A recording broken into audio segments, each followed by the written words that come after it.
Hello बच्चों, कैसे हो आप सब। तो आज हम लोग गैसियस स्टेट का नेक्स्ट लेक्चर पढ़ने जा रहे हैं और वो किसके ऊपर है? कंप्रेसिबिलिटी फैक्टर के ऊपर है। बड़ा इंपॉर्टेंट लेक्चर है, तो अपनी अपनी नोटबुक ओपन कर लो, अच्छे से समझो पहले और उसके बाद अपने नोट्स बनाओ। ठीक है, तो क्या है टॉपिक का नाम? Compressibility factor. अब देखो एक बात करते हैं सबसे पहले कि आइडियल गैस की बात करते हैं। क्या कोई गैस आइडियल हो सकती है? No, none of the gas is ideal in nature. तो फिर एक आइडियल गैस है क्या? एक आइडियल गैस है वो एक हाइपोथेटिकल गैस है। आइडियल गैस क्या है? हाइपोथेटिकल गैस है। ठीक है ना? ओके, अब बात यह है यूनिवर्स में या मैं बोलूं एटमॉस्फेयर में हमको जो गैसेस मिलती हैं वो कौन सी? सारी की सारी रियल गैसेस हैं। सारी की सारी क्या है? रियल गैसेस हैं। ठीक है ना? अब देखो ध्यान से, रियल गैस क्या होती है? जो सभी टेम्परेचर एंड प्रेशर पे आइडियल गैस इक्वेशन को PV = nRT को फॉलो नहीं करते। हमने काइनेटिक थ्योरी ऑफ गैस पढ़ा था और काइनेटिक थ्योरी ऑफ गैस में दो असम्पशन थे। कौन कौन से असम्पशन थे? किसके अंदर? KTG में दो असम्पशन थे। पहला सा कौन सा था कि the volume of gas molecules, the volume of gas molecules is negligible as compared to the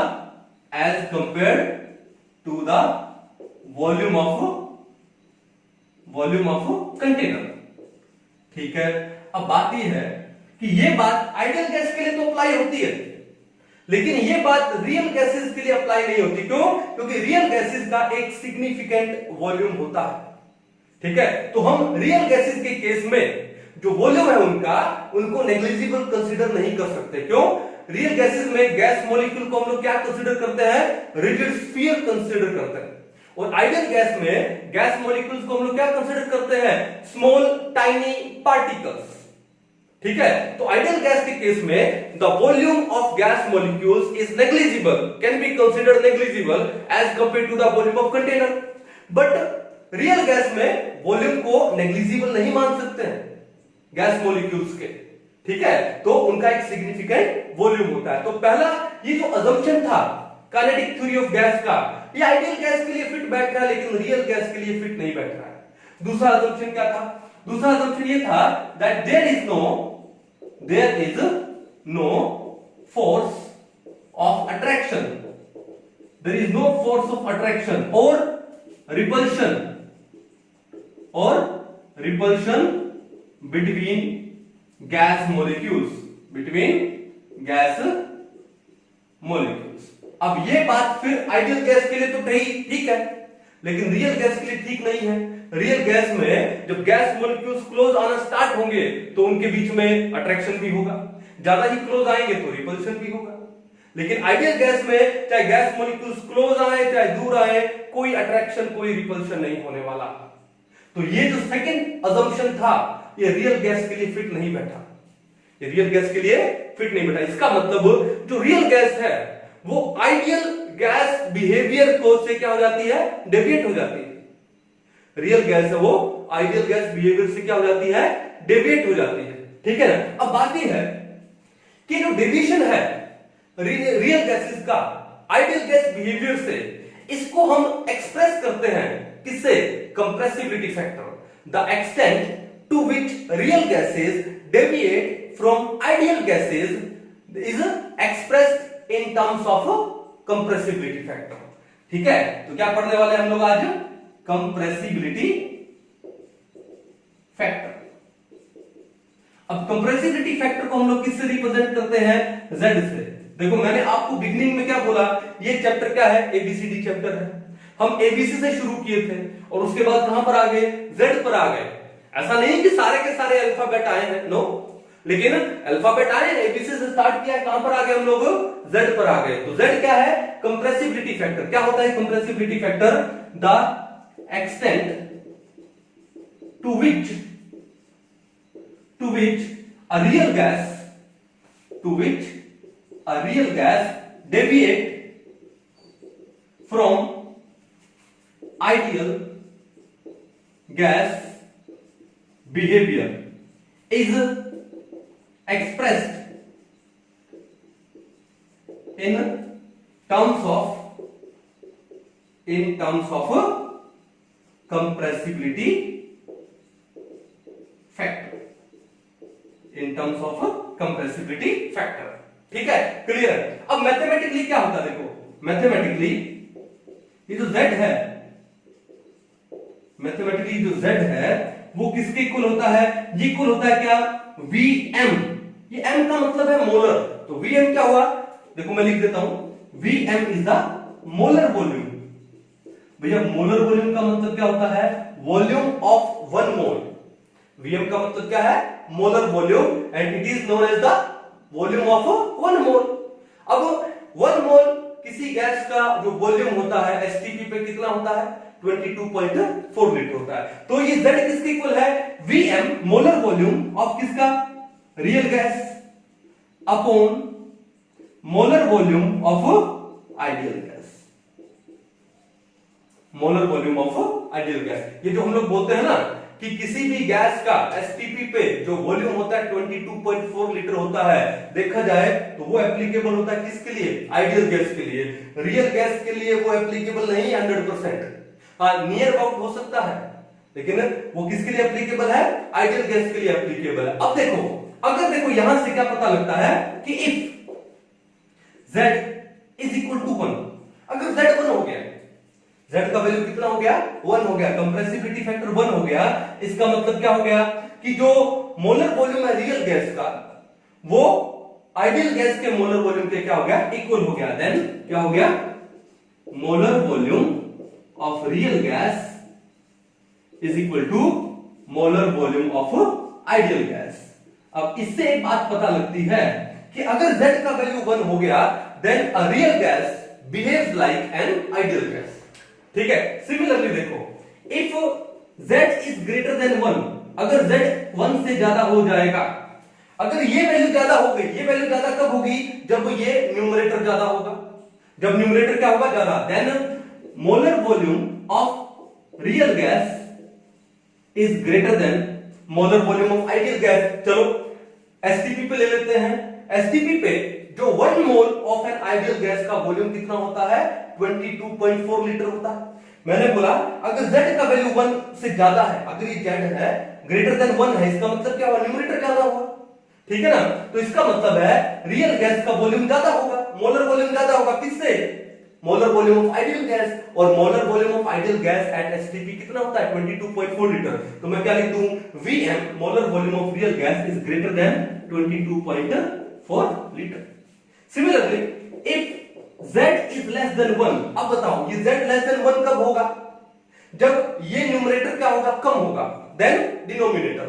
इसका मतलब molar volume of real gas है वो molar volume of ideal gas से क्या होगा, कम होगा एट एसटीपी, और molar volume of ideal gas at STP कितना होता है, 22.4 litre. If Z is less than 1, then Vm molar volume of real gas is less than 22.4 litre. इतनी बात समझ आ गई। अब इतनी सी बात पे आईआईटी 2000 में क्वेश्चन था, आईआईटी 2000 में क्या क्वेश्चन था कि if the compressibility factor is less than unity at STP, ठीक है, तो ये डेफिनेशन एक बार आप लिख लोगे, ठीक है, इसको एक बार मिटा दो, हम लोग क्वेश्चन करते हैं। क्वेश्चन क्या था, देखो ध्यान से, क्वेश्चन ये था किसमें, आईआईटी 2000 में क्वेश्चन था क्या, the compressibility factor is less than unity at STP. Okay, therefore अब 4 ऑप्शन थे। पहला ऑप्शन क्या था, Vm is greater than 22.4 litre. दूसरा ऑप्शन क्या था, Vm is less than 22.4 litre. Third option क्या था, Vm is equal to 22.4 litre. And fourth option क्या था, Vm is equal to 44.8 litre. कुछ ये क्वेश्चन था, ठीक है। तो देखो सबसे पहले इन्होंने बोला एसटीपी, फिर बोला है कि जो कंप्रेसिबिलिटी फैक्टर है लेस देन यूनिटी है, यानी आपको क्या दिया है, Z is less than 1 दिया है, कब, at STP. Z less than 1 होने का मतलब क्या हुआ कि जो Vm है वो क्या हो गया, वो भी लेस देन क्या हो गया 22.4 लीटर। तो हमारा आंसर क्या था, ऑप्शन नंबर सेकंड था। तो Vm क्या हो गया, मोलर वॉल्यूम भी क्या हो गया, लेस देन यूनिटी हो गया। ठीक है, और अगर ये क्वेश्चन ही होता if compressibility factor is greater than unity at STP then, तो क्या होता, मोलर वॉल्यूम भी क्या होता रियल गैस का 22.4 लीटर से ज्यादा होता। अगर ये क्वेश्चन होता if compressibility factor is equal to 1, I think AIIMS 97 कुछ शायद या 98 में यही क्वेश्चन था, if compressibility factor is equal to 1 at STP then, तो वॉल्यूम किसके इक्वल होगा, वॉल्यूम होगा क्या 22.4 लीटर। कौन सा, मोलर वॉल्यूम। सिंपल सा क्वेश्चन था, समझ जाओगे। एक बार इसको उतार लो, फिर आगे नेक्स्ट चलते हैं हम लोग। अभी देखो ये जो कंप्रेसिबिलिटी फैक्टर है Z, ये किसके इक्वल होता है, it is equal to PVM upon में RD। अब ये VM क्या है, VM क्या है, where VM is the molar volume, VM is the molar volume, और या फिर क्या बोल सकते हो, और volume of 1 mole of a gas, कि 1 मोल गैस का वॉल्यूम है। ठीक है, अब बताओ for ideal gas, for ideal gas, ideal gas किसके, PV इज इक्वल टू क्या होता है, nRT होता है। आइडियल गैस में PV इज इक्वल टू क्या है, nRT। अगर n में 1 ले लूं, ठीक है, if n is equal to 1, तो ये क्या हो जाएगा, PV इक्वल टू RT। ठीक है, अब 1 मोल ऑफ ए गैस का मतलब क्या होगा, क्या मैं लिख दूं, PVM। VM का मतलब क्या होता है, मोलर वॉल्यूम या फिर volume of 1 mole of the gas. तो देखो हमने 1 मोल ऑफ गैस लिया है, तो PVM इज इक्वल टू क्या हो जाएगा, RT। अब अगर PVM RT के इक्वल है, तो भैया Z किसके इक्वल आ गया, Z इज इक्वल टू क्या आ गया, 1 आ गया। क्यों, ये तो कैंसिल आउट हो जाएगा। ठीक है, इसका मतलब for ideal gas Z is equal to क्या होता है, 1 होता है। तो आइडियल गैस के लिए कंप्रेसिबिलिटी फैक्टर किसके इक्वल आता है, 1 आता है। समझ जाओगे। ठीक है, अब देखो अगर हम लोग ग्राफ ड्रॉ करते हैं, अगर हम लोग कंप्रेसिबिलिटी फैक्टर में, किसके बीच में, कंप्रेसिबिलिटी फैक्टर में, देखो ध्यान से,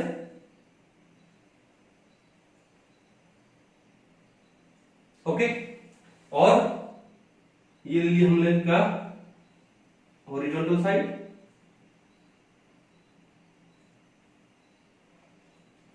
चलो अगर हम लोग क्या काम करते हैं कि जो वर्टिकल साइड है उसमें तो हमने क्या ले लिया, Z ले लिया, और जो हॉरिजॉन्टल साइड है वहां पे हमने क्या ले लिया, प्रेशर ले लिया। तो अगर हम ग्राफ ड्रॉ करें Z versus P, compressibility factor versus pressure में, तो आइडियल गैस के लिए Z का वैल्यू कितना है, 1 है। तो मान लो यहां पर Z कितना है, 1 हो गया, मान लो यहां पर Z कितना हो गया, 1 हो गया। तो आइडियल गैस के लिए ग्राफ कैसे आएगा, ये ग्राफ आएगा a line parallel to the pressure axis, इस प्रेशर एक्सिस की लाइन क्या आएगी, पैरेलल आएगी। तो ये Z इज इक्वल टू 1 किसके लिए आया है, आइडियल गैस के लिए आया है। तो आइडियल गैस के लिए ग्राफ क्या आता है, straight line which is parallel to the pressure axis या हॉरिजॉन्टल एक्सिस या एक्स एक्सिस। समझ जाओगे। लेकिन यही ग्राफ Z वर्सेस P जो है, अगर हम लोग किसके लिए ले, रियल गैस के लिए ले, तो वो रियल गैस के लिए ग्राफ कैसे आता है, देखो ध्यान से, कि जैसे ये ग्राफ कुछ ऐसे आता है, होता है ना नाइकी, NIK, नाइकी ब्रांड है ना, उसका साइन, यस। तो रियल गैस के लिए ग्राफ क्या आता है, मान लो ये गैस हमने ले ली, क्या कौन सी ले ली, CO2 ले ली। कौन सी ले ली हम लोगों ने, CO2। सिमिलरली दो गैसेस हैं, कौन सी, हाइड्रोजन एंड हीलियम। अब उन गैसेस के लिए ग्राफ कैसे, देखो ध्यान से, ये है हाइड्रोजन के लिए और ये है किसके लिए, हीलियम के लिए। ये ग्राफ कुछ ऐसे आता है। अब इस ग्राफ से हमको बहुत कुछ सीखने को मिलता है। ठीक है, इस ग्राफ को हम लोग डिटेल में स्टडी करेंगे। इस ग्राफ को हम लोग क्या करेंगे, डिटेल में स्टडी करते हैं। कैसे, सबसे पहले क्या ले, सबसे पहले नंबर 1 मैं लिख लूं, at very very low pressure. पहला क्या लिखा है, at very very low pressure. Very very low pressure का मतलब क्या है, means pressure approaches 0। Pressure is not equal to zero, ठीक है ना, प्रेशर जीरो नहीं है लेकिन अप्रोचेस टू जीरो है, बहुत ही कम प्रेशर लिया हम लोगों ने। तो उस प्रेशर, बहुत ही कम प्रेशर पे, वेरी वेरी लो प्रेशर पे क्या कंडीशन होगी? अब देखो, वेरी वेरी लो प्रेशर का मतलब क्या है? हम लोग यहीं पर है, ठीक है, जीरो को अप्रोच कर रहा है ना प्रेशर, तो हम लोग यहीं पर है। अब यहीं पर है तो ये पॉइंट यहीं पर आएगा, किसके लिए? रियल गैस के लिए। मींस z का वैल्यू अप्रोक्सीमेटली किसके इक्वल आएगा? 1 आएगा, ठीक है। तो at very very low pressure means when pressure approaches zero then z is approximately equal to 1, and if z is approximately equal to 1 it means at that situation, at that point an ideal gas behaves like real gas। तो इसका मतलब क्या हुआ? at that point and a real gas behaves like an ideal gas। ये situation पता लगी क्यों? Very very low pressure पे z का वैल्यू अप्रोक्सीमेटली कितना आ रहा है? 1 आ रहा है, और z का वैल्यू जब 1 होता है, z का वैल्यू जब 1 होता है तो कौन सी गैस होती है? Ideal gas. So at very very low pressure, बोले तो when pressure approaches zero then a real gas behaves like an ideal gas. तो बड़ा बेसिक सा था, ठीक है। अब नंबर 2 पे आते हैं, कब? Eight moderate pressure, eight moderate pressure, ठीक है। अब देखो ध्यान से, बोलने को हम लोग मॉडरेट बोलेंगे, लेकिन रियल में एग्जाम में अगर आपसे आएगा तो यहां पर आएगा एट लो प्रेशर। देखो लो प्रेशर और वेरी वेरी लो प्रेशर में डिफरेंस है। मैं अगर मॉडरेट प्रेशर लिखूं इसका मतलब क्या है? मैं लो प्रेशर की बात कर रहा हूं, और at low pressure, very very low pressure का मतलब क्या हुआ? Pressure approaches zero. देखो प्रेशर जीरो तो कर ही नहीं सकते हो, अप्रोचेस जीरो बोल सकते हैं हम लोग, है ना। तो ये वेरी वेरी लो प्रेशर वाली सिचुएशन है। फिर दूसरी सिचुएशन क्या आती है? Moderate pressure. मॉडरेट का मतलब मान लो हमने रूम टेम्परेचर ले लिया, ठीक है, तो वो क्या हो गया? एक तरह से हमारा लो प्रेशर हो गया। मान लो हमने जो एटमॉस्फेरिक प्रेशर ले लिया, कौन सा ले लिया हमने? एटमॉस्फेरिक प्रेशर, तो वो लो प्रेशर हो गया एक तरह से। तो उसको हम लोग क्या बोलेंगे? मॉडरेट प्रेशर बोलो या फिर लो प्रेशर बोलो, यहां पर एक ही बात है। उस सिचुएशन में क्या हो रहा है कि देखो जीरो से प्रेशर बढ़ा, जीरो से हम लोग 1 एटमॉस्फेयर पे आए मान लो, तो क्या हुआ कि रियल गैस के लिए ये ग्राफ कैसे आ रहा है? ये नीचे की तरफ आ रहा है। इसका मतलब कि जब लो प्रेशर होता है या मॉडरेट प्रेशर होता है, देन जो रियल गैसेस होती है वो इस आइडियल गैस बिहेवियर से क्या हो जाती है? डेविएट हो जाते हैं। कौन से डेविएट होती है? नेगेटिवली डेविएट होती है, नेगेटिव डेविएशन शो करती है। क्या शो करती है?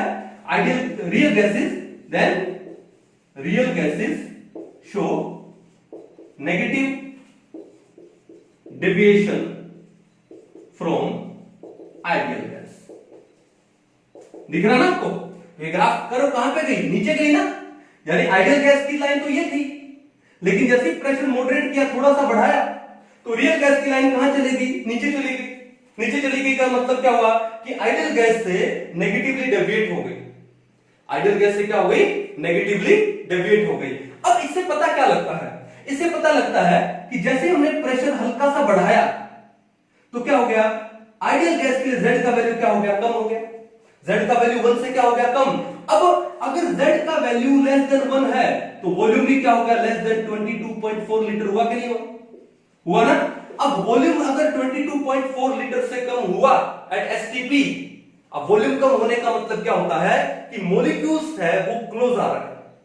मॉलिक्यूल्स क्या आ रहे हैं? क्लोज आ रहे हैं। उनके बीच में इंटरमॉलिक्यूलर फोर्स ऑफ अट्रैक्शन बढ़ रहा है, तभी तो वॉल्यूम कम हुआ ना।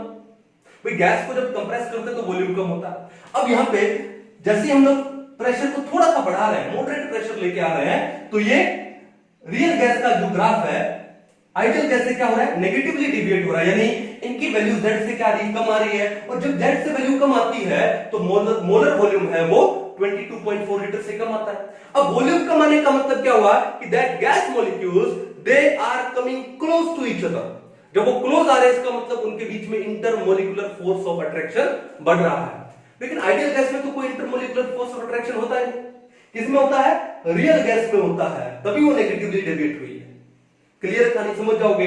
अब देखो नंबर 3, इसको हम लोग और डिटेल में पढ़ेंगे बाद में। नंबर 3 क्या है?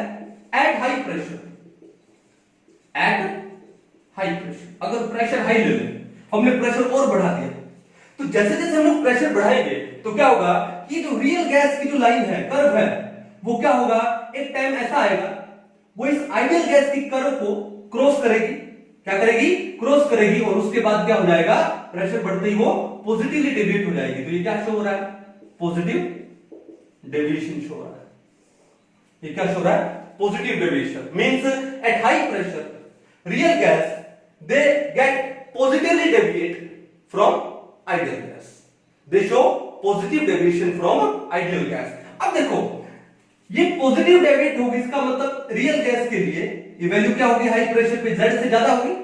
देखो इस लाइन से ऊपर आने का मतलब क्या है, z से ज्यादा होगी। इसका मतलब जब z से ज्यादा होती है, यानी 1 से ज्यादा होती है, z का वैल्यू यहां पर कितना है, 1, वो किसके लिए, आइडियल गैस के लिए। तो जैसे प्रेशर बढ़ा तो रियल गैस के लिए जो z का वैल्यू है वो भी क्या हो गया, बढ़ गया, 1 से ज्यादा हो गया। अब 1 से ज्यादा होने का मतलब क्या है कि उनका जो मोलर वॉल्यूम है वो भी 22.4 लीटर से क्या हो गया, ज्यादा हो गया। अब इसका रीजन क्या है, तो देखो जब हम लोग प्रेशर हाई कर देंगे, जब हमने क्या किया, प्रेशर हाई किया, अब प्रेशर हाई करने से क्या होगा, गैस मॉलिक्यूल्स और क्लोज आएंगे। अब जब गैस मॉलिक्यूल्स और क्लोज आएंगे ना, तो उसके बीच में फिर क्या होगा, रिपल्शन होगा। उनके बीच में क्या होगा, रिपल्शन। जब उनके बीच में रिपल्शन होगा तो उनका मोलर वॉल्यूम भी क्या होगा, बढ़ जाएगा। तो वो 22.4 लीटर से क्या हो जाएगा, ज्यादा हो जाएगा। तो इससे एक बात समझ आई, इससे बात समझ आई कि जो रियल गैस के मॉलिक्यूल्स हैं वो दूर रह नहीं सकते, ठीक है, और अगर क्लोज आ जाए तो एक दूसरे को सह नहीं सकते। दूर रहा नहीं जाता तो क्या होगा, क्लोज आएंगे, इंटरमोलिकुलर फोर्स ऑफ अट्रैक्शन, और बहुत ही ज्यादा क्लोज आ गए तो उनके बीच में रिपल्शन होगा, एक दूसरे को दूर भगाएंगे, यानी दूर रहा नहीं जाता और पास सहा नहीं जाता। हमारी डेली लाइफ में क्या होता है, ठीक है, जब तक मान लो शादी नहीं होती, बॉयफ्रेंड गर्लफ्रेंड होते हैं, तो क्या होता है, दूर रहा नहीं जाता, एक दूसरे से मिलते हैं चुपके, पेरेंट्स से चुप चुप के मिलते हैं। लेकिन जैसी शादी हो जाती है, क्लोज आ जाते हैं, उसके बाद लड़ाई स्टार्ट हो जाती है। देखा कि हस्बैंड दूसरे रूम में सो रहा है, वाइफ दूसरे रूम में सो रही है। तो सिंपल सी लाइफ है, सिंपल सी बात है, क्या दूर रहा नहीं जाता और पास सहा नहीं जाता। और यही चीज यहां पर अप्लाई हो गई। जब गैस मॉलिक्यूल्स दूर है तो उनके बीच में क्या होगा, जैसे आप लोग क्या करोगे, प्रेशर बढ़ाओगे हल्का सा, तो उनके बीच में इंटरमोलिकुलर फोर्स ऑफ अट्रैक्शन आएगा। लेकिन जब प्रेशर और बढ़ा दोगे तो क्या होगा, वो एक दूसरे को रिपेल करेंगे, तो वॉल्यूम क्या हो जाएगा, बढ़ जाएगा। तो Z का वैल्यू अगर ग्रेटर देन 1 है तो मोलर वॉल्यूम भी क्या है, 22.4 लीटर से ज्यादा है। रीजन क्या है, रिपल्शन, ठीक है। अब ये अट्रैक्शन और रिपल्शन किस में होता है, रियल गैस में होता है। लेकिन आइडियल गैस में कोई अट्रैक्शन नहीं होता, कोई रिपल्शन नहीं होता। तभी आइडियल गैस का जो मोलर वॉल्यूम है एसटीपी पे वो कितना होता है, 22.4 लीटर होता है।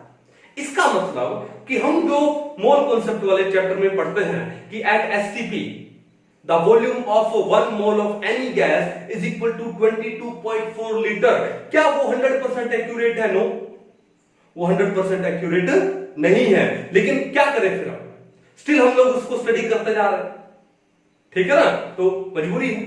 चलो, तो ये कहानी समझ आई आप लोगों को, ठीक है। इसको एक बार उतार लो, और उसके बाद एग्जाम में कैसे पूछते हैं, वैल्यूज कैसे आती है जेड की। लो प्रेशर पे जेड का वैल्यू कितना है, हाई प्रेशर पे जेड का वैल्यू कितना है, हाई टेम्परेचर पे क्या होगा, ये हम लोग डिस्कस करने वाले हैं। तो एक बार इसको अच्छे से आप लोग उतार लीजिए। अब देखो, आगे बढ़ने से पहले एक बात और डिस्कस कर लेते हैं कि सर ये हाइड्रोजन और हीलियम का जो ग्राफ है वो तो Z से क्या आ रहा है, ऊपर ही आ रहा है। Z इज इक्वल टू 1 से क्या आ रहा है, ऊपर आ रहा है, आइडियल गैस से ऊपर आ रहा है। इसका मतलब वो तो पॉजिटिवली डेविएट हो रहा है, सिर्फ नेगेटिवली तो डेविएट हुआ ही नहीं। इसका मतलब क्या है कि एट एनी प्रेशर हाइड्रोजन और हीलियम के लिए जो Z का वैल्यू है वो 1 से क्या है, ज्यादा ही है, यानी आइडियल गैस से उनका ग्राफ क्या आएगा, हमेशा ऊपर आएगा। अगर Z का वैल्यू 1 से ज्यादा है हाइड्रोजन और हीलियम के लिए, तो इसका मतलब उनका जो मोलर वॉल्यूम है वो भी ज्यादा है 22.4 लीटर से। अब इसका रीजन क्या हो सकता है, इसका रीजन ये है कि जो हाइड्रोजन है और हीलियम है इनके बीच में क्या होता है, रिपल्सिव फोर्सेस डोमिनेट हो जाती है। क्या हो जाती है इनमें, रिपल्सिव फोर्सेस डोमिनेट हो जाती है। इस वजह से इनका ग्राफ आइडियल गैस वाली लाइन से हमेशा क्या आता है, ऊपर आता है। तो Z इज ग्रेटर देन 1 होता है, और इनका जो मोलर वॉल्यूम है एट एसटीपी 22.4 लीटर से क्या होगा, ज्यादा ही होगा। रीजन क्या बताया आपने कि रिपल्सिव फोर्सेस क्या हो जाती है, इनमें डोमिनेट हो जाती है। लेकिन जो बाकी अगर रियल गैसेस ले हम लोग, CO2, methane, N2 and so many, उनके अंदर अट्रैक्टिव फोर्सेस भी है और प्रेशर ज्यादा बढ़ा दें तो फिर रिपल्सिव फोर्सेस है। तो बाकी रियल गैसेस में लो प्रेशर पे या मॉडरेट प्रेशर पे attractive forces comes into action, तो उनका वॉल्यूम कम हो जाता है। एंड जब प्रेशर हाई कर देंगे then repulsive forces come into action, तो उनका जो Z का वैल्यू क्या हो जाएगा, 1 से ग्रेटर देन हो जाता है। कहानी समझ आ गई कि जो हाइड्रोजन और हीलियम का जो ग्राफ है वो आइडियल गैस से हमेशा पॉजिटिवली डेविएटिव क्यों है, क्यों, रिपल्सिव फोर्सेस डोमिनेट हो जाते हैं यहां पे। समझ गए कहानी? चलो अब आगे बढ़ते हैं हम लोग, मिटा दो इसको। चलिए अब बात यह है कि ग्राफ तो हमको समझ आ गया कि ग्राफ किस हिसाब से आया, ठीक है। अब लो प्रेशर पे, हाई प्रेशर पे Z का वैल्यू क्या रहने वाला है वो हम लोग देखने वाले हैं। तो सबसे पहले हम लोग क्या स्टडी करें, ठीक है, एट लो प्रेशर। भाई मैं मॉडरेट प्रेशर लिखूं या लो प्रेशर लिखूं, एक ही बात समझ लेना है यहां पे। एट लो प्रेशर, देखो जब प्रेशर बहुत कम होगा, पहले तुम मेरे को बताओ हमारे पास जो रियल गैस इक्वेशन क्या है, हमारे पास रियल गैस इक्वेशन क्या है, P प्लस में a n square upon v square into v minus में nb is equal to nRT। ये हमारे पास क्या है, क्या है ये हमारे पास क्या है, रियल गैस इक्वेशन, या फिर इसको हम लोग क्या बोलते हैं, वैंडरवॉल्स रियल गैस इक्वेशन या वैंडरवॉल्स इक्वेशन भी बोलते हैं, ठीक है। क्या है, P plus a n square upon v square into v minus n b is equal to R T. अगर मैं मोलर वॉल्यूम ले रहा हूं, if n is equal to 1, तो ये इक्वेशन क्या बन गई हमारे पास, P प्लस में a, 1 का स्क्वायर 1 हो गया, तो क्या हो गया upon v square into v minus b is equal to क्या हो गया, R T, is equal to क्या हो गया, आर टी। कब, for 1 mole of the gas, for 1 mole of the real gas, equation क्या हो गई, P plus a upon v square into v minus b equal to R T. Simple, जानते हैं बात हम लोग। अब देखो बात ही है नंबर 1, क्या लिखूं मैं, at low pressure, at low pressure. अब एक बात बताओ, जब प्रेशर लो होगा, प्रेशर कम होगा तो वॉल्यूम क्या होगा, ज्यादा होगा, फैक्ट है। जब प्रेशर लो होगा तो वॉल्यूम क्या होगा, ज्यादा होगा। जब वॉल्यूम ज्यादा होगा तो भैया ये जो B है, एक्सक्लूडेड वॉल्यूम या फिर को वॉल्यूम, तो ये इस V के सामने क्या हो गया, नेग्लिजिबल हो गया। मीन जब ये वॉल्यूम खुद इतना ज्यादा हो गया तो B उसके सामने क्या हो गया, नेग्लिजिबल हो गया। तो at low pressure, pressure low हो गया तो वॉल्यूम क्या हो गया, ज्यादा, देन B इज नेग्लिजिबल, तो B कैन बी निग्लेक्टेड, तो उसको हम लोग क्या कर सकते हैं, निग्लेक्ट कर सकते हैं। तो निग्लेक्ट करेंगे तो ये इक्वेशन क्या बन जाएगी हमारे पास, P plus a upon v square into ये क्या बन गया, v, इंटू में क्या बन गया, v, क्यों, b तो क्या हो गया, निग्लेक्टेड हो गया, इज इक्वल टू क्या हो गया, RT। सिंपल। अब इसको सोल्व करते हैं। इस इक्वेशन, इस P plus a upon v square को v से मल्टीप्लाई कर दें, तो पहले P को v से मल्टीप्लाई करो तो क्या आएगा, PV प्लस अब a upon v square into v, एक v से एक v कैंसिल आउट हुआ तो क्या बचा, a upon v is equal to क्या है, RT, इज इक्वल टू क्या है, RT। ये कहानी समझ आ गई। अब एक काम करो, लेफ्ट हैंड साइड को एंड राइट हैंड साइड को, दोनों को RT से डिवाइड करो, दोनों को क्या कर दो, RT से डिवाइड। कैसे आएंगे, PV upon RT plus a upon VRT is equal to RT upon में RT। ये बात क्लियर है। अब RT अपॉन RT कितना हो गया, ये तो हो गया आपके पास 1, और PV upon RT for 1 mole of a gas, यानी मोलर वॉल्यूम है ये, तो PV अपॉन RT किसके इक्वल होता है, Z, किसके इक्वल होता है, Z, आइडियल गैस है ना। PV अपॉन RT किसके इक्वल है, Z है, तो PV अपॉन RT की जगह मैं क्या लगा दूं, Z, प्लस में क्या है, A अपॉन में VRT इज इक्वल टू क्या हो गया, 1 हो गया। अब ये जो A अपॉन VRT है, ये यहां पे प्लस का है, वहां पे जाके क्या हो जाएगा, माइनस का हो जाएगा, तो क्या लिखेंगे, Z is equal to 1 minus A upon में VRT। ये हमारे पास इक्वेशन आ गई। Z is equal to 1 minus A upon VRT। कब आती है? लो प्रेशर पे। अब इसके ऊपर एग्जाम में क्वेश्चन आता है कि at low pressure the compressibility factor for a real gas is कितना होगा? 1 माइनस ए अपॉन में VRT for 1 mole of a gas. Simple कर लोगे। अब देखो यहां से एक चीज समझ आ रही है कि लो प्रेशर पे Z का वैल्यू 1 माइनस। अब भैया 1 में से कुछ तो माइनस कर रहे हो, तो 1 में से अगर कुछ माइनस करोगे कितना? A upon VRT। तो ये वैल्यू है वो Z से, Z क्या आने वाला है? 1 से क्या आने वाला है? लेस आने वाला है। और Z का वैल्यू जब 1 से लेस आएगा तो क्या होगा? नेगेटिव डेविएशन होगा। तो रियल गैस वो आइडियल गैस से नेगेटिवली डेविएट हो जाएगी। और जो मोलर वॉल्यूम है वो भी क्या आएगा? लेस देन 22.4 लीटर आएगा एट एसटीपी। समझ जाओगे? इसका मतलब हम लोग सही थे। इससे पहले हमने पढ़ा था ना ग्राफ में कि लो प्रेशर पे रियल गैस के लिए Z का वैल्यू 1 से क्या आता है? कम आता है। इसका मतलब रियल गैस लो प्रेशर पे आइडियल गैस से क्या हो जाती है? नेगेटिवली डेविएट हो जाती है। ओके, और उनका जो मोलर वॉल्यूम है वो 22.4 लीटर से कम हो जाता है। रीजन क्या है? Attractive forces come into action. समझ जाओगे? तो इसके ऊपर एग्जाम में क्वेश्चन हो सकता है। बढ़े आगे चलो।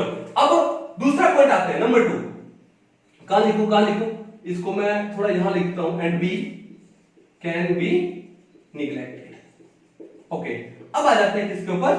नंबर 2 पे। अब नंबर 2 क्या है? At high pressure.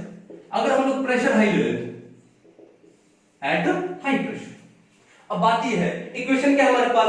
P plus में A upon V square into V minus B equal to RT। कौन सी? रियल गैस के लिए for 1 mole of a real gas. लेकिन जब प्रेशर हाई करोगे, यानी आपका ये जो प्रेशर है बहुत ज्यादा है, हाई प्रेशर का मतलब ये प्रेशर ज्यादा है। भैया एक बात बताओ, जब ये प्रेशर ज्यादा है तो ये A अपॉन V स्क्वायर उसके सामने क्या हो गया? निगलेक्टेड हो गया ना। कि हाई प्रेशर पे वॉल्यूम तो वैसे ही कम हो गया, प्रेशर बहुत ज्यादा हाई कर दिया तो वॉल्यूम क्या हो गया? कम हो गया। और जब हाई प्रेशर है तो वहां पर ए भी क्या हो गया? नेग्लिजिबल हो गया। क्यों? जब आपने प्रेशर हाई कर ही दिया तो वहां पर इंटरमोलिकुलर फोर्स ऑफ अट्रैक्शन तो रहेगा नहीं, वहां पर क्या जाएगा? Repulsive forces comes into action. और एक इसको रिप्रेजेंट करता है इंटरमोलिकुलर फोर्सेस ऑफ अट्रैक्शन को। लेकिन हाई प्रेशर पे कौन सी फोर्सेस डोमिनेट हो जाती है? रिपल्सिव। तो इसका मतलब जब प्रेशर हाई है, ये वैल्यू हाई है, तो ये वैल्यू इसके सामने क्या हो गई? नेग्लिजिबल हो गई। तो क्या लिखोगे? Eight high pressure A upon V square can be neglected. Why? Because repulsive forces dominate हो जाती है। ठीक है, तो क्या होगा? ये इक्वेशन क्या बन गई फिर आपके सामने? ये बन गई P। ये प्लस में A अपॉन V स्क्वायर लगाने की जरूरत नहीं। इनटू में क्या आएगा? V minus B। V minus B is equal to क्या हो गया? RT। हो गया। अब इसको सोल्व कर लेते हैं। P को V से मल्टीप्लाई करेंगे, PV minus PV is equal to क्या हो गया? RT। क्लियर है? अब लेफ्ट हैंड साइड और राइट हैंड साइड को किससे डिवाइड कर दें? RT से। तो ये क्या बन जाएगा? PV upon RT minus PV upon RT is equal to RT upon में RT। अब RT अपॉन RT कितना हो गया? 1 हो गया। और PV अपॉन RT किसके इक्वल होता है? Z। तो ये तो हो गया Z। माइनस में क्या है? PV upon RT। अब ये माइनस वाली टर्म यहां पर जाके प्लस हो जाएगी, तो Z is equal to 1 plus PV upon में RT। Z is equal to 1 plus PV upon RT। कहने का मतलब है कि हाई प्रेशर पे Z का वैल्यू 1 प्लस, यानी Z इज ग्रेटर देन 1 होता है। एट हाई प्रेशर Z का वैल्यू 1 से क्या आएगा? ज्यादा आएगा। कितना ज्यादा आएगा? PV अपॉन RT ज्यादा आएगा। तो at high pressure Z is greater than 1, और Z इज ग्रेटर देन 1 होने का मतलब क्या हुआ? Positive deviation. कि जो रियल गैसेस हैं वो आइडियल गैसेस से क्या हो जाती है? पॉजिटिवली डेविएट हो जाती है। कब? हाई प्रेशर पे। ठीक है, तो उनका जो मोलर वॉल्यूम है वो 22.4 लीटर से भी क्या हो जाएगा? ज्यादा हो जाएगा। कब? At STP. किसका? रियल गैस का। तो जब प्रेशर बहुत ज्यादा है तो एसटीपी पे जो रियल गैसेस हैं उनका जो मोलर वॉल्यूम है 22.4 लीटर से क्या हो जाएगा? ज्यादा हो जाएगा।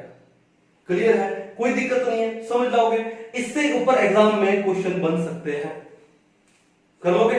चलो, अब एक बात और आती है नंबर 3 आती है एट हाई टेम्परेचर।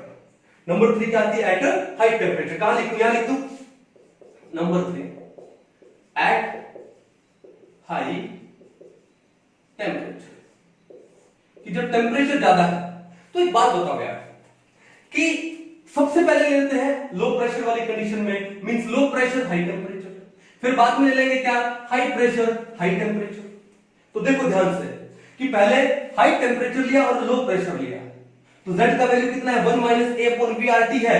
अगर टेम्परेचर हाई है, अरे भैया डिनोमिनेटर हाई है, तो क्या होगा? ये वैल्यू क्या हो जाएगी? लगभग 0 हो जाएगी, क्योंकि टेम्परेचर बहुत ज्यादा है। और यहां पर लो प्रेशर पे जो A है वो A है, अट्रैक्टिव फोर्सेस तो आएंगी बिल्कुल है, लेकिन जब टेम्परेचर हाई है, ये T हाई है, तो ये जो A upon V R T है, then A upon V R T है, लगभग कितना हो जाएगा? 0 हो जाएगा, क्योंकि डिनोमिनेटर बहुत ज्यादा है। अगर ये 0 हो गया लगभग, तो Z का वैल्यू अप्रोक्सीमेटली कितना आ जाएगा? 1 आ जाएगा। तो at high pressure, high temperature and low pressure Z is approximately equal to 1। Z is approximately equal to 1। अब एक बात है कि अगर आपका टेम्परेचर हाई है और प्रेशर लो है, तो Z का वैल्यू अप्रोक्सीमेटली कितना आता है? 1 आता है। इसका मतलब then a real gas behaves like an ideal gas. बड़ा इंपॉर्टेंट क्वेश्चन है भैया। अब इसको अलग अलग टाइप से दे सकते हैं लोग कि एक रियल गैस है, वो आइडियल गैस की तरह बिहेव कब करती है? At low pressure high temperature. Low pressure high temperature, A real gas behaves like an ideal gas at low pressure and high temperature. क्यों बिहेव करती है? आपको समझ आ गया कि जब टेम्परेचर हाई हो गया तो ये टर्म लगभग क्या हो गया? 0 हो गया, तो Z अप्रोक्सीमेटली इक्वल टू क्या हो गया? 1 हो गया। और जब Z अप्रोक्सीमेटली इक्वल टू 1 होने का मतलब क्या है? Ideal gas. समझ जाओगे। अब आते हैं हम लोग क्या? High temperature and high pressure. High temperature and high pressure, ठीक है। अब देखो यहां पे कि जब टेम्परेचर हाई है, यहां पर जब टेम्परेचर हाई है, ठीक है, तो भैया बात है तो प्रेशर भी तो हाई है, तो प्रेशर भी तो क्या है? हाई है, ठीक है। लेकिन टेम्परेचर क्या हो गया? बहुत ज्यादा करते हैं हम लोग। प्रेशर को तो हाई करने की एक लिमिट होती है, लेकिन टेम्परेचर तो बहुत ज्यादा कर सकते हैं। 100 degree, 200 degree, 500 degree, 1000 degree, 2000 degree. तो जब अगर टेम्परेचर ज्यादा है, तो ये वाली वैल्यू पीबी अपॉन आरटी, ये भी क्या हो जाएगी? लगभग 0 हो जाएगी, ठीक है। तो Z का वैल्यू यहां पर भी क्या हो जाएगा? अप्रोक्सीमेटली इक्वल टू 1 हो जाएगा। तो उसका मतलब उस टाइम एक जो रियल गैस आइडियल गैस की तरह बिहेव करेगी। कहने का मतलब है कि भैया टेम्परेचर हाई हो, चाहे वो लो प्रेशर पे हो, चाहे वो हाई प्रेशर पे हो, हाई टेम्परेचर पे जो रियल गैस है वो आइडियल गैस की तरह बिहेव करना स्टार्ट हो जाएगी। यानी ये जो टेम्परेचर वाली सिचुएशन है ना, वो प्रेशर वाली सिचुएशन की भी बात है। समझ आओगे? कोई दिक्कत नहीं है, करोगे अच्छे से। तो भैया ये था। अब बात यह है कि ये टेम्परेचर वाले पे तो क्वेश्चन यानी कम ही बनेंगे। आपको इक्वेशन दिया जाएगा या 4 ऑप्शन दे दिए जाएंगे, ठीक है। तो आपको याद रखना है क्या? Mostly high temperature low pressure पे जो रियल गैस है वो आइडियल गैस की तरह बिहेव करती है, ठीक है। दूसरी बात, लो प्रेशर पे और हाई प्रेशर पे Z का वैल्यू कितना आता है? लो प्रेशर पे Z का वैल्यू आता है 1 माइनस ए अपॉन वी आर टी, और हाई प्रेशर पे आता है 1 plus PB upon R T. इसके ऊपर जेईई मेंस में क्वेश्चन आ चुके हैं, आईआईटी में क्वेश्चन आ चुके हैं, तो इसके ऊपर क्वेश्चन अच्छे से बन सकता है, ठीक है। तो इनको अच्छे से कर लो। और हम लोग एक काम करते हैं, कुछ क्वेश्चन करके देखते हैं जो प्रीवियस ईयर में आए हुए, फिर देखते हैं कि हमारे वो सारे के सारे क्वेश्चन हो पाते हैं या नहीं हो पाते हैं। क्लियर है? तब तक एक बार इसको अच्छे से उतारो। चलिए, ये 1992 में क्वेश्चन आया हुआ है। क्या क्वेश्चन देते हैं ये? A real gas most closely approaches the behavior of an ideal gas। तो हमने अभी पढ़ा था क्या? एक रियल गैस है, वो आइडियल गैस की तरह बिहेव कब करती है? High temperature low pressure. क्या बोला? High temperature and low pressure. पढ़ा था अच्छे से? तो क्या लिखोगे? हाई टेम्परेचर, टेम्परेचर हाई हो और प्रेशर क्या हो? लो हो। तो एक रियल गैस है, वो आइडियल गैस की तरह बिहेव करती है। Z का वैल्यू अप्रोक्सीमेटली किसके इक्वल आता है? 1 के इक्वल आता है। अब देखो यहां पर आपको 4 ऑप्शन दिए। अब चारों ऑप्शन में आपको क्या चूज करना है कि टेम्परेचर तो हाई और प्रेशर लो। अब टेम्परेचर ये रहा टेम्परेचर वाली साइड। अब टेम्परेचर हाई कौन सा लग रहा है, इन दोनों में लग रहा है 500 केल्विन, ये 200 केल्विन 273 तो कम है, तो इसका मतलब ये पहले दो ऑप्शन तो हम लोग क्या कर दे, रॉन्ग कर दे। अब टेम्परेचर तो हाई है, अब प्रेशर क्या चीज लो, तो पहले इसमें क्या है प्रेशर 0.5 एटमॉस्फेयर और इसमें कितना है 15 एटमॉस्फेयर। तो भैया बात ऐसा है कि प्रेशर लो किसमें है, इसके अंदर लो है, तो आपका आंसर कौन सा हो जाएगा, option number 3, low pressure 0.5 atmosphere और हाई टेम्परेचर। कहानी समझ गए कैसे क्वेश्चन करना है। उसके बाद देखो सीपीएमटी 2002 एंड एनसीईआरटी 1982 में एक क्वेश्चन आया हुआ है, क्या, there is more deviation in the behaviour of a gas from the ideal gas, यानी एक रियल गैस आइडियल गैस से ज्यादा डेविएशन कब शो करती है, ये कंडीशन कब थी, जब एक रियल गैस आइडियल गैस की तरह बिहेव करती है। इस कंडीशन का अपोजिट कर दो, इस कंडीशन का हम लोग अपोजिट करेंगे तो क्या होगा, टेम्परेचर तो लो कर दो और प्रेशर क्या कर दो, ज्यादा। लो टेम्परेचर हाई प्रेशर पर एक जो रियल गैस है वो आइडियल गैस से ज्यादा डेविएट हो जाती है। इसका मतलब ये जो सिचुएशन है ना, लो टेम्परेचर एंड हाई प्रेशर, इस पे ए गैस कैन बी लिक्विफाइड, हम इसके बाद पढ़ेंगे लिक्विफेक्शन ऑफ ए गैस, ठीक है, और उसके अंदर इजीली आएगा क्या कि a gas can be liquefied at क्या होगा, low temperature and high pressure. तो सिंपल सी बात है, तो लो टेम्परेचर और हाई प्रेशर, तो हमारा ऑप्शन कौन सा हो गया, पहला है हाई टेम्परेचर, गलत है, फिर लो temperature and high pressure, option number 2 हमारा क्या हो गया, करेक्ट हो गया। यानी डायरेक्ट स्टेटमेंट वाले क्वेश्चन है भाई। अब क्वेश्चन नंबर देखो यहां पे third, the term that accounts for intermolecular force in van der Waals equation for non ideal gas. Non ideal gas का मतलब क्या होता है, रियल गैस। अरे जो आइडियल गैस नहीं है वो कौन सी होगी, वो तो रियल गैस होगी ना, तो आप रियल गैस बोलो नॉन आइडियल गैस बोलो, एक ही बात है। तो रियल गैस के अंदर या नॉन आइडियल गैस में इंटरमोलिकुलर फोर्स ऑफ अट्रैक्शन को कौन बताता है, ए। वैन डर वाल फोर्स ऑफ अट्रैक्शन को कौन बताता है, ए बताता है। तो इन चारों ऑप्शन में जिसमें ए है वही आपका आंसर है। तो इन चारों ऑप्शन में ए किसमें है, ऑप्शन नंबर 3, P प्लस ए अपॉन में बी स्क्वायर, सिंपल। चलो AEEE 2012, the compressibility factor for a real gas at high pressure, ठीक है, जब प्रेशर हाई होता है तो रियल गैस का जो Z का वैल्यू भी क्या होता है, ग्रेटर देन 1 होता है, पढ़ा था अभी।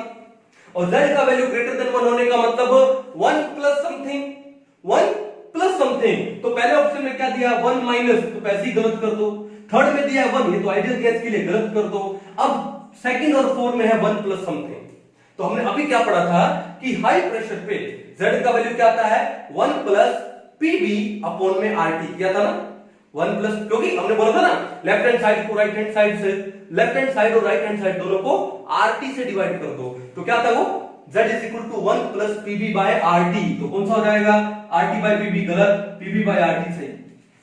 तो सिंपल सा क्वेश्चन था, ठीक है। तो हाई प्रेशर पे Z का वैल्यू 1 से क्या होता है, ज्यादा होता है, तो 1 प्लस समथिंग आएगा, तो क्या आएगा 1 प्लस पीबी बाय आरटी। चलो अब ये क्वेश्चन ये आया हुआ आपका जेई मेंस 2014 में, जेई मेन 2014 में क्वेश्चन आया हुआ है, क्या बोलते हैं, if that is a compressibility factor then van der Waals equation at low pressure. भैया जब प्रेशर लो होता है तो रियल गैस होती है वो आइडियल गैस से क्या होती है, नेगेटिवली डेविएट हो जाती है। नेगेटिवली डेविएट होने का मतलब क्या है कि Z का वैल्यू लेस देन क्या है, Z का वैल्यू लेस देन 1 है, Z का वैल्यू क्या है, लेस देन 1, यानी 1 माइनस समथिंग आएगा। अब पहले ऑप्शन में क्या है, 1 माइनस ए अपॉन वी आर टी, हमने यही पढ़ा था अभी थोड़ी देर पहले। अगर प्रेशर लो है for 1 mole of gas, Z का वैल्यू क्या आता है, 1 माइनस ए अपॉन में वी आर टी, बिल्कुल सही है। 1 minus PB upon R T मतलब ही नहीं है, क्यों, कि प्रेशर लो दे दिया तो कौन सी forces comes into action, intermolecular forces. Low pressure पे इंटरमोलिकुलर क्या ना कि दूर रहा नहीं जाता, प्रेशर लो का मतलब मॉलिक्यूल्स दूर है, जब दूर है तो उनके बीच में कौन सी फोर्स आएगी, इंटरमोलिकुलर फोर्सेस। और इंटरमोलिकुलर फोर्सेस को कौन रिप्रेजेंट करता है, ए। तो ए वाली टर्म तो आनी चाहिए लो प्रेशर पे, तो यहां पर ए वाली टर्म आ रही है, ओके। और Z का वैल्यू 1 माइनस है, सही है। यहां पे Z का वैल्यू 1 माइनस है लेकिन ए नहीं है, तो गलत हो गया। यहां पे Z का वैल्यू 1 प्लस वैसे ही गलत है, यहां पे 1 प्लस वैसे ही गलत है, तो डायरेक्ट क्वेश्चन है ये, तो समझ आया। तो अगर हमारा कॉन्सेप्ट क्लियर है तो हम एक टफ क्वेश्चन को भी सिंपल कर सकते हैं भाई, ठीक है, तो अच्छे से इनको पढ़ लीजिए। नीट 2019 में भी कंप्रेसिबिलिटी फैक्टर के ऊपर एक क्वेश्चन आया हुआ है। चलो इनको उतार लो, तो उसके बाद वो क्वेश्चन करते हैं। अभी देखो नीट 2019 में क्या क्वेश्चन आया हुआ है। A gas at 350 kelvin and 15 bar has molar volume 20% smaller than that for an ideal gas under same condition. यानी एक गैस का जो मोलर वॉल्यूम है वो आइडियल गैस के मोलर वॉल्यूम से 20% कम है। तो भैया बात है, तो पूछा Z। देखो Z किसके इक्वल होता है, V यानी molar volume of real gas upon molar volume for ideal gas, यही होता है। अब बोलते हैं कि इस कंडीशन पे 350 केल्विन पे और 15 बार पे तो रियल गैस का जो मोलर वॉल्यूम है इस आइडियल गैस से 20% लेस है, यानी रियल गैस का वॉल्यूम लेस है। अरे न्यूमरेटर कम होगा तो Z का वैल्यू क्या आ जाएगा, लेस देन 1 आ जाएगा। Z का वैल्यू क्या आ जाएगा, लेस देन 1। और वॉल्यूम लेस होने का मतलब क्या है कि gas molecules are close to each other, इसका मतलब attractive forces are dominant. Volume कम कब होता है, जब अट्रैक्टिव फोर्सेस क्या होती है, डोमिनेंट हो जाती है। तो Z is less than 1 and attractive forces क्या हो जाती है, आर डोमिनेंट। सिंपल सा क्वेश्चन था, बिल्कुल 4 नंबर फ्री के थे। अब आपको ऑप्शन क्या दिया हुआ है, पहला दिया Z इज ग्रेटर देन 1, तो ये Z इज ग्रेटर देन 1 है तो हटा ही दो। फिर आता है Z is less than 1 and attractive forces are dominant, बिल्कुल सही है। Z is less than 1 and repulsive forces, no. अगर रिपल्सिव फोर्सेस डोमिनेंट होगी तो रियल गैस का मोलर वॉल्यूम क्या होगा, ज्यादा होगा ना, Z का वैल्यू ग्रेटर देन 1 होगा ना। लेकिन Z का वैल्यू क्या है, 20%। ये मोलर वॉल्यूम रियल गैस का क्या है, 20% स्मॉलर है। अगर रियल गैस का मोलर वॉल्यूम आइडियल गैस के मोलर वॉल्यूम से कम है तो Z का वैल्यू क्या आ गया, लेस देन 1। ओके, और वॉल्यूम कम होने का मतलब क्या है, gas molecules are close to each other, means attractive forces are dominant. तो बड़ा ही बेसिक सा क्वेश्चन था। तो आज हमने पढ़ा किसके बारे में, कंप्रेसिबिलिटी फैक्टर के बारे में। आई होप आपको ये अच्छे से समझ आया होगा, ठीक है। और ये फैक्टर एक रियल गैस का आइडियल गैस से क्या शो करता है, डेविएशन शो करता है। एग्जाम में ये बड़ा ही इंपॉर्टेंट टॉपिक है और टीचर्स का फेवरेट होता है अलग। तो एग्जाम में इसके ऊपर क्वेश्चन बन सकते हैं, तो इस टॉपिक को अच्छे से कर लो और अगर इसके ऊपर क्वेश्चन आ गया अपने 4 नंबर कंफर्म कर लो, ठीक है। तो मिलते हैं नेक्स्ट लेक्चर में, तब तक के लिए थैंक यू।